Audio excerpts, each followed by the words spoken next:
أنا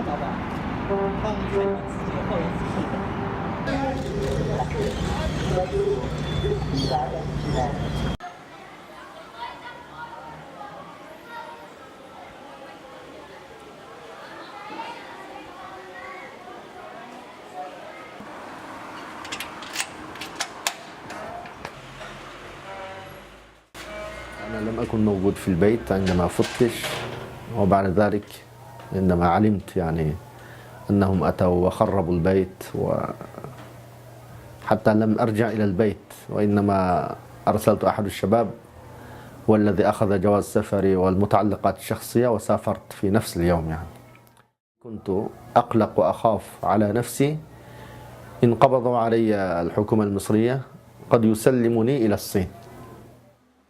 الأسباب الرئيسية طبعا كان هناك من فترة تهديد من الحكومة الصينية أن كل الطلاب الموجودين في مصر لازم يرجعوا إلى تركستان. كنت أتوقع أن هذا التهديد فارغ عن الواقع وفارغ عن بعيد عن الحقيقة، لأن الحكومة المصرية يعني لن تتعاون معهم لترحيل الطلاب لترحيل الطلاب إجباريا. يعني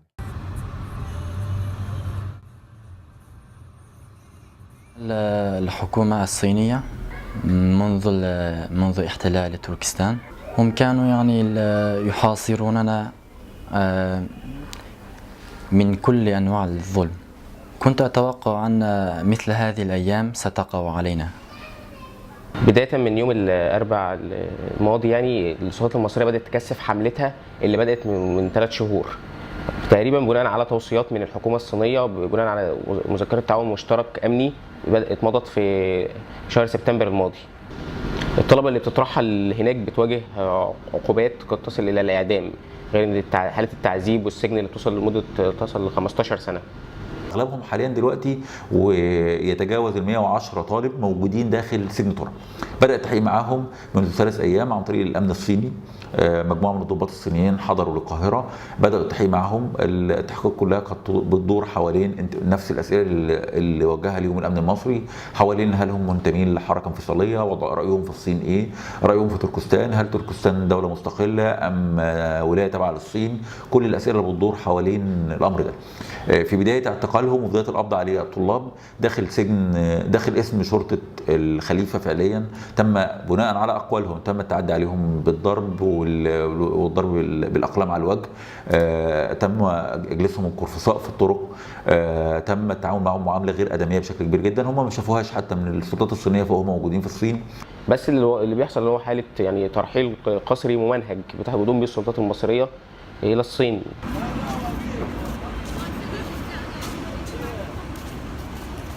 قبل الأزمة كان ما يقارب 3000 من الأخوات ومن الإخوة، ومنهم والديهم، ومنهم أسر كاملة. لكن الآن لم يبقى إلا 100. ومن إذا نحسب الإخوة المحتجزين يكثر من 200.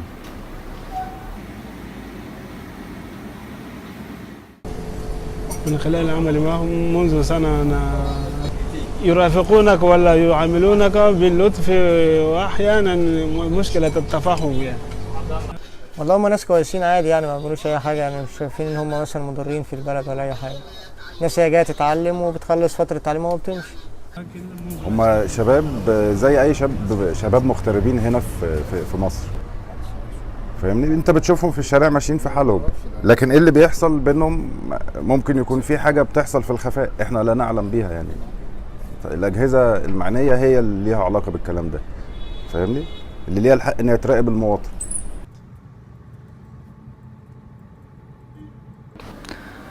طبعا البشر ليسوا متساويين، منهم من يدعو لنا ومنهم من يحصل على حالنا هذا، ومنهم من يرانا كإرهابيين بسبب القبض علينا لبعض الإخوة. هناك من أراد الخبر إلى الشرطة، ومنهم من أراد المساعدة لنا. وجودهم داخل السجون المصرية وجود غير قانوني، فالسلطات المصرية طبقا لالتزاماتها الدولية، طبقا للدستور المصري والقوانين المصرية، احتجازهم غير قانوني، وهي ملزمة قانونا ودستوريا وطبقا للمواثيق الدولية أن تخلي سبيلهم في أقرب فترة ممكنة. بعد الأزمة توقف القبض على الطلبة وقبضهم من بيوتهم أو من الشوارع. لم نسمع مثل هذا الكلام بعد الأزمة. كنا نأمل أن ينتهي هذا الأمر، ولكن سمعنا قبل يومين أن الشرطة أتوا إلى بيوت أحد التركستانيين ولم يجدوه في بيته. هذا واضح أنهم لم ينتهوا بعد وسيستمرون القبض علينا. هؤلاء الشباب في النهاية طلاب علم وليسوا مجرمين، ولم يأتوا إلى مصر لتخريب مصر، وإنما أتوا لينهلوا من العلوم الشرعية، لأنهم محرومين في بلادهم في تركستان من أي شيء يتعلق بالتعليم الإسلامي. الشباب كان ينظر التعليم الإسلامي واللغة العربية والفهم الإسلامي لازم نتعلم من الأزهر ومن شيوخ الأزهر وعلماء الأزهر، ولذلك اجتمعوا في مصر وتكاثروا هناك، ولم يتوقعوا أن يحصل لهم ما حصل بصراحة يعني.